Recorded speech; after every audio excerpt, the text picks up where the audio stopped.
આંખોમાં ચમક લાવવા માટે કિસમિસનું સેવન કરવું જોઈએ. ગરમ ઘીથી માથામાં માલિશ કરવાથી યાદશક્તિ તેજ થાય છે. નખ પર નાળિયેર તેલની માલિશ કરવાથી આંખની રોશની વધે છે. જીરાને પીસીને વાળમાં લગાવવાથી વાળ લાંબા થાય છે. જો તમને ઈજા થાય અને લોહી નીકળવા લાગે તો તેના પર બરફ લગાવો અને લોહી નીકળવાનું બંધ થઈ જશે.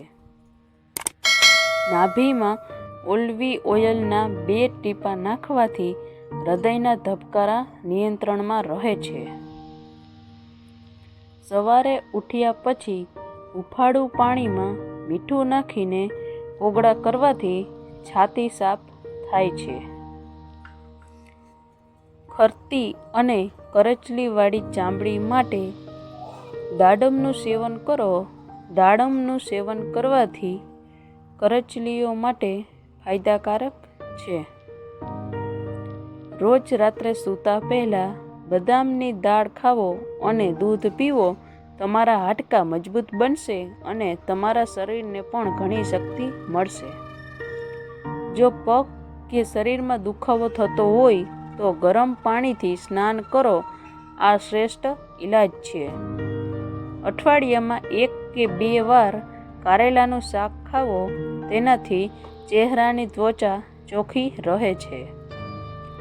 દાંતમાંથી લોહી નીકળતું હોય તો ટમેટાનો રસ પીવાથી ફાયદા થાય છે. કિડની સાફ કરવા માટે તરબૂચ અને ધાણાનો રસ પીવો.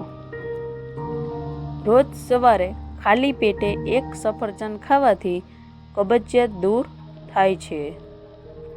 સારી પાચન ક્રિયા જાળવવા માટે ખાધા પછી તાજા આદુનો 1 નાનો ટુકડો ચાવો. શરદીને કારણે નાક વહેતું રહેતું હોય તો આદુના પાણીની વરાળ લેવાથી નાક વહેતું બંધ થઈ જાય છે. જો તમારું પેટ વધી રહ્યું છે તો ફાલાસ આવો. થોડા જ દિવસમાં પેટની ચરબી ઓછી થઈ જશે. નારંગીની છાલ કૂણી પર ઘસવાથી ગંદકી દૂર થાય છે. પ્રવાસ પર જતા પહેલા ફુદીના ચાવવાથી ઉલટી અને ઓબકા આવતા નથી. જો તમને અચાનક પેટમાં દુખાવો થાય છે તો કાળું મીઠું ભેળવીને ગરમ પાણી પીવાથી તરત જ આરામ મળે છે. મોટી એલાયચી ખજૂર સાથે ખાવાથી ઝડપથી સ્થળાંતર થતી નથી. ગોળવાળા ભાત ખાવાથી કફ અને ગળામાં ખરાશા જેવી સમસ્યા ક્યારેય થતી નથી. દીવામાં નાળિયેરને તેલ નાખવામાં આવે તો દીવો લાંબો સમય સુધી બુઝાતો નથી. કોળાને કાપીને આંખો પર લગાવવાથી આંખની રોશની વધે છે અને આંખને ઠંડક મળે છે. સાંજના સમયે તાંબાના વાસણમાં પાણી ભરીને રાખો અને સવારે સૂર્યોદય પહેલાં દાંત સાફ કરો વિના પીવો અને 15 મિનિટ વોક પણ કરો. આનાથી પેટના રોગો મટે છે. આનાથી વાળ સફેદ થતા અટકે છે. આ પાણી અત્યંત ફાયદાકારક છે એવું માનવામાં આવે છે. જે બાળકની ઊંચાઈ ઓછી હોય અને શરીર પણ નબળું હોય તો તેમને રોજ પોપૈયું ખવડાવો. જો તમે પણ તમારા ભોજન સાથે લીલા મરચાંનું નિયમિત સેવન કરો છો તો તેનાથી તમારી ત્વચામાં સુધારો થશે અને તમારો ચહેરા પરના દાગ પણ દૂર થઈ જશે અને તમારી આંખો માટે પણ ફાયદાકારક છે. જો તમને ભૂખ ન લાગવાની સમસ્યા હોય તો 1 ગ્લાસ ગરમ પાણીમાં કાળું મરી, મીઠું અને લીંબુનો રસ ભેળવી પીવાથી ભૂખ લાગે છે. રોજ સવારે વાસી ગુલાબની સુગંધ લેવાથી શરીર તાજગી અને યુવાન રહે છે. જે લોકો ખૂબ જ નબળાઈ અનુભવે છે તેમણે એલચીના દાણાને 1 ગ્લાસ ગરમ દૂધમાં ઉકાળીને પીવું જોઈએ. તેનાથી નબળાઈ દૂર થઈ જશે. જો તમે કમરના દુખાવાની સમસ્યાથી પરેશાન છો તો રોજ બપોરે પાણી સાથે થોડું કાળા મરીનું ચૂર્ણ લેવાથી તમને દુખાવામાં આરામ મળશે.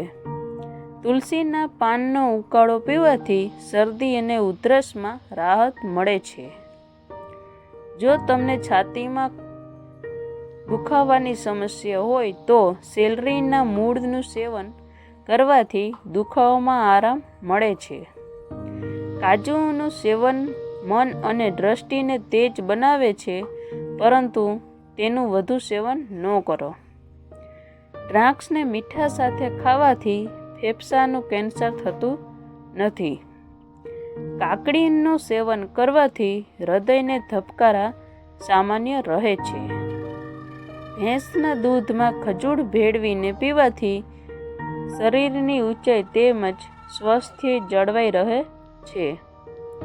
પાણી પીધા પછી હંમેશા પેશાબ લાગે ત્યારે વિલંબ કર્યા વગર સમયસર પેશાબ કરતા રહો, કારણ કે સમયસર આવું કરવાથી તમારી કિડની સાફ રહે છે તથા કિડનીને લગતા તમામ રોગો થતા નથી. દહીં સાથે નાસ્તો કરવાની ટેવ પાડો. દહીં સાથે નાસ્તો કરવાથી તમારી પાચન શક્તિ સારી રહે છે તથા આંતરડાને લગતા રોગો થતા નથી. 7 દિવસ સુધી ઉકાળેલા ચોખાના પાણીથી મોં ધોવાથી ચહેરા ઉપરથી કરચલીઓ દૂર થાય છે તેમજ ચહેરા પરની ઉંમર જલ્દી દેખાઈ આવતી નથી. જે વ્યક્તિ રોજ કાકડી ખાય છે તેને શ્વાસ સંબંધિત રોગો થતા નથી. કાકડી સ્વાસ્થ્ય માટે ખૂબ જ સારી માનવામાં આવે છે. ઈસબગુલની છાલને દૂધ સાથે પીવાથી હૃદયને શક્તિ મળે છે તેમજ હૃદયને લગતા રોગો પણ દૂર થાય છે.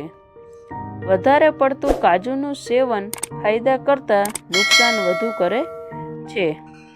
પાચન શક્તિ સારી કરવા માટે અઠવાડિયામાં 1 વાર શેરડીનો રસ જરૂરથી પીવો જોઈએ.